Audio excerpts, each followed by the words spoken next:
Des cris, des coups de poing, des colères difficilement gérables pour les parents.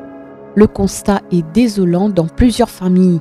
Priver un adolescent de son téléphone, c'est comme lui déclarer la guerre.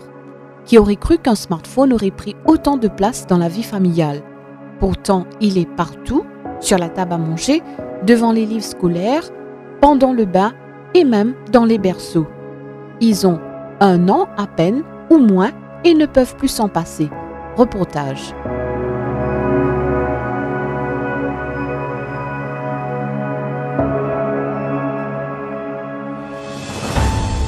Avec la permission des parents, ce reportage a été tourné pendant plusieurs mois pour observer le comportement des enfants qui utilisent des smartphones. Cette petite fille a à peine 1 an et pourtant elle hurle et va même jusqu'à frapper sa mère lorsque cette dernière lui prend le téléphone des mains. Quant à ce bébé, c'est avec le téléphone qu'il s'endort. Attiré par l'objet, il fera beaucoup d'efforts pour l'atteindre. Ibrahim Koudorot, sociologue et senior lecturer à l'Université de Maurice, parle d'une addiction maladive. Aujourd'hui, n'importe qui a fait au besoin, c'est l'Internet. On veut déplacer à un endroit, c'est l'Internet. On veut connaître qui des machines pour faire, c'est l'Internet. On veut qu'on fasse un devoir, pour l'Internet. On veut guetter un film, pour l'Internet. Donc, il y a une série d'activités qui sont capables de faire l'Internet, qui il y a la portée du jeune, ce qui explique pourquoi les jeunes ont un engouement pour le smartphone et par là même développent une addiction.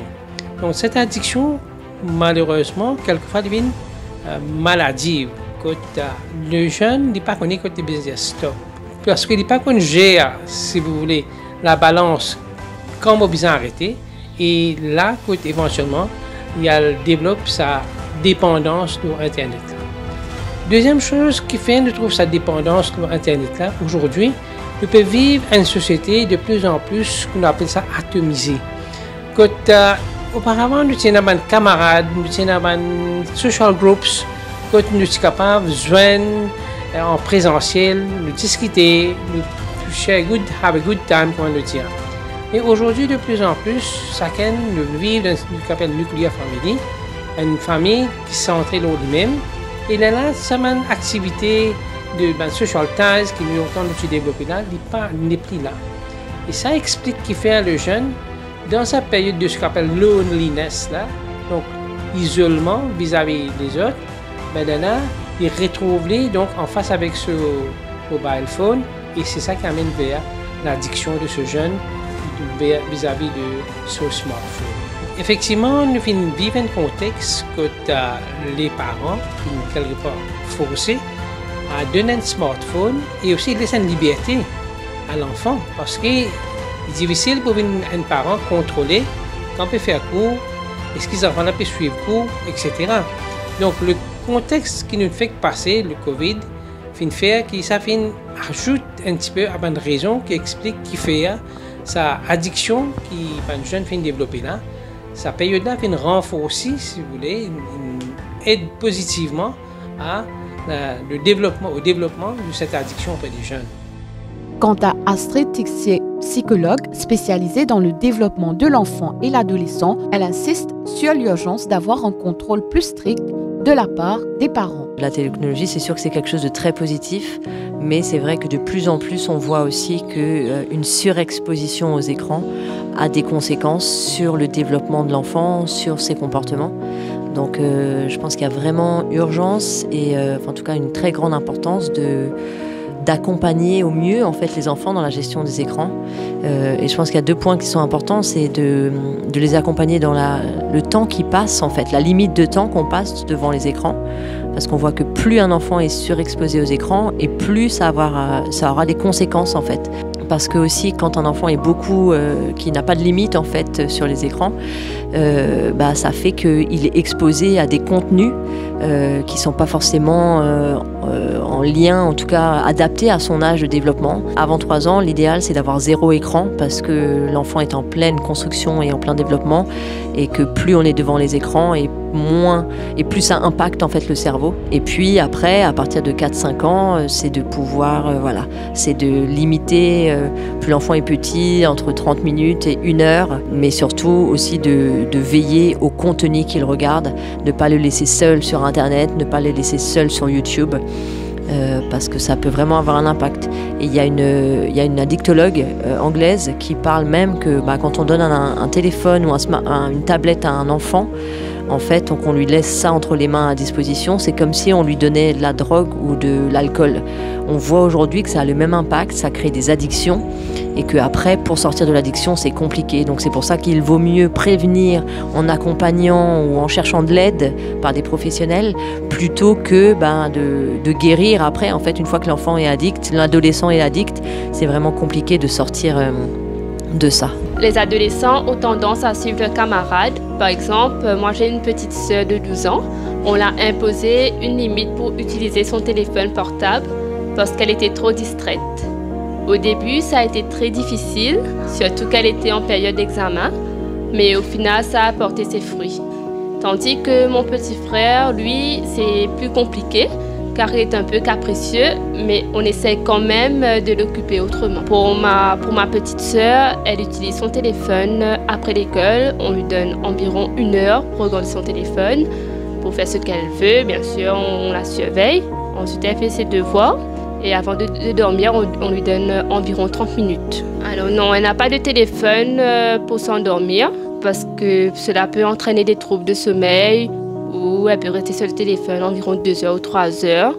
Du coup, on évite, on garde le téléphone avec nous. Et à l'école non plus, parce que avec les applications, Facebook, TikTok, tout ça, on préfère éviter. Et si les parents sont dépassés, c'est aussi le cas des enseignants qui avancent que cela a un impact considérable sur les élèves, comme nous l'explique Aldo Almit. C'est une histoire d'amour qui dure d'amour, de désamour. Ça dépend où on se positionne, quelle est notre position. Mais déjà, désamour, pourquoi? Parce que du plus loin que je me souvienne, moi, le portable, on parle de 2005 à monter, 2010, 2005 à monter, est un peu trop présent. Donc présent déjà autour d'une table, pendant le dîner, pas de règles autour du smartphone, je l'utilise quand je veux, quand bon me semble. Au collège, c'est une triste réalité, mais beaucoup de nos jeunes préfèrent rester sur le smartphone que de jouer pendant la récré. Et ils préfèrent jouer en réseau. Et ça, c'est une triste réalité. Alors que j'ai un ami à côté de moi, je pourrais lui faire la conversation, je préfère passer à côté, jouer avec quelqu'un qui se trouve à des millions de kilomètres de moi. Donc ça, c'est un problème. Et après, de l'autre côté, c'est une question d'amour aussi, parce que ceux qui ont une bonne discipline, évidemment, on ne va pas se mentir, avec la Covid-19, le smartphone, c'est l'outil que le jeune doit posséder. Hein.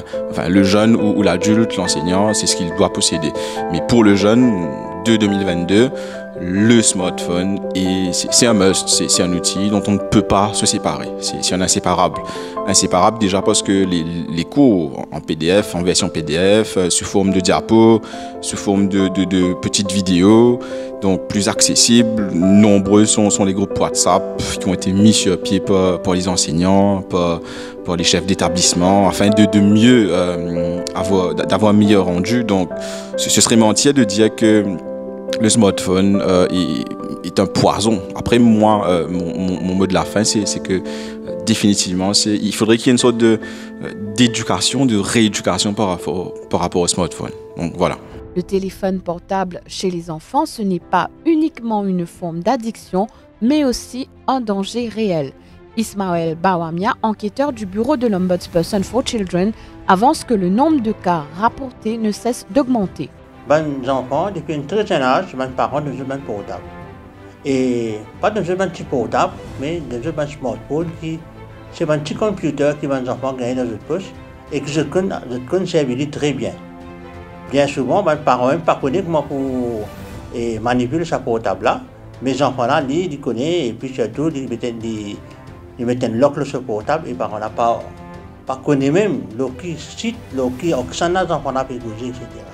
Et ben les enfants de nos jours, quand nous avons un smartphone, depuis nous rentrons le WhatsApp, malgré qu'il n'est pas recommandé, il n'est pas recommandé pour les enfants.